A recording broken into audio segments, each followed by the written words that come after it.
Argentina হারায় আমাদের দেশের 2টি ভাইরাস আত্মহত্যা করেছে। সবাই জুড়ে সুরে বলি আলহামদুলিল্লাহ। এখন বলবেন মানুষ মরলে ইন্নালিল্লাহ বলতে হয়।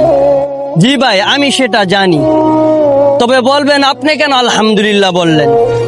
এখন যদি এই ভাইরাসগুলো আগামীতে বেঁচে থাকতো তাহলে তারা আরো দ্বিগুণ ভাইরাস নিয়ে ফিরতো। সেই জন্য আল্লাহ তাআলার পরিকল্পনা হলো উত্তম পরিকল্পনা।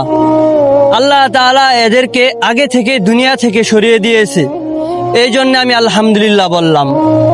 যে আল্লাহ তোমাকে এত নিয়ামত দেওয়ার পরেও তার শুকরিয়া আদায় করো না, যে নবী উম্মতি করে এখনো তোমাদের জন্য কান্না করে, অথচ তোমরা ইহুদিবাদী খ্রিস্টানদের ফুটবল খেলার জন্য আত্মহত্যা করো। তোমাদের মতো ভাইরাস, তোমাদের মতো হায়াওয়ানরা বেঁচে থাকলে এই সমাজের তো কোনো উপকার আসবেই না, অথচ এই সমাজটা ভাইরাসে পরিণত হয়ে যাবে।